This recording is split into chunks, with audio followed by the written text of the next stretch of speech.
Muri Zimbabwe hazvina kutombomira zvakanaka. Ndadzoka zvakare nhasi ndine imwe update yemari nyowani yamunayo paZimbabwe zigi right. Saka chandiri kuitika panapa ndechekudai so mari iyi iri kuratidza kuti mashandiro eri kuita ike zvinezvi pesi yairi kufamba nayo inoona kutodona kutoenda pasi pebond ravakareplesa naro.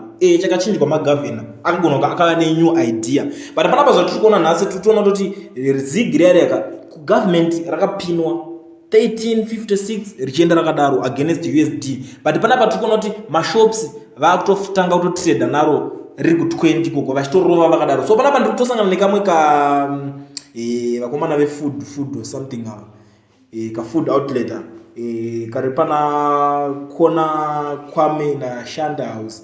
Panapa vari kutotrada ne20, vari kufamba nerate ye20 ndo yavari kutorova nayo.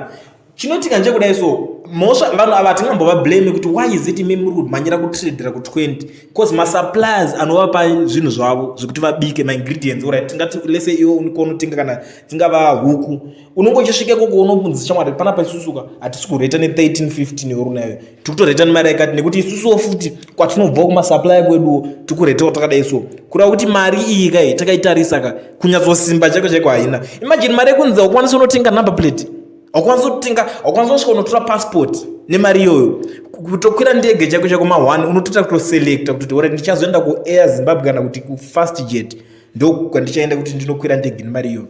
But mamwe makompani zvizhinji zvavasi kuda ZBC chaiyo iri kujamuka izvezvo kutoti mimi mati muri kuda kuti mutipe mari dzedze tikuda $93 per year. Havasi kuchaja mari iyoyo mazigi, havasi kuda kuchaja kuti tikuda mazigi akati peye, vari kuchaja.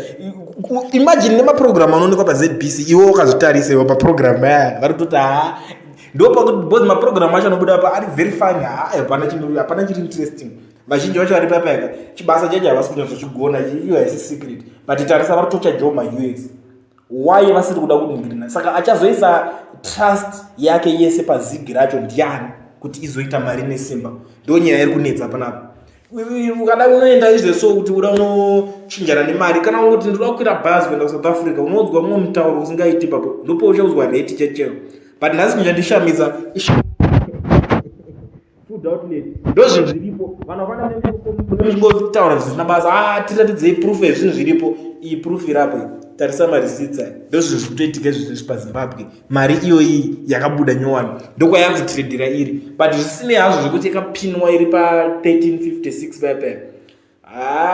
Kana wabva nekublack market unongori padisadvantage. Iko zvinezvi kublack market chaiko enda kana kuna ana mai vemusika, enda kumakombi uone mari yacho ukabudisa $1 USD unobva udzwa kunzi change yako iwe 10 zigi, kana kunzi isa 10 zigi woti ndikuisa 13 something tikuda kupinda tiri 2 ipapo unozwa kunzi bva panapa wakajaidzwa. Ndo situation iri kuitika patipot country kwazvinezvi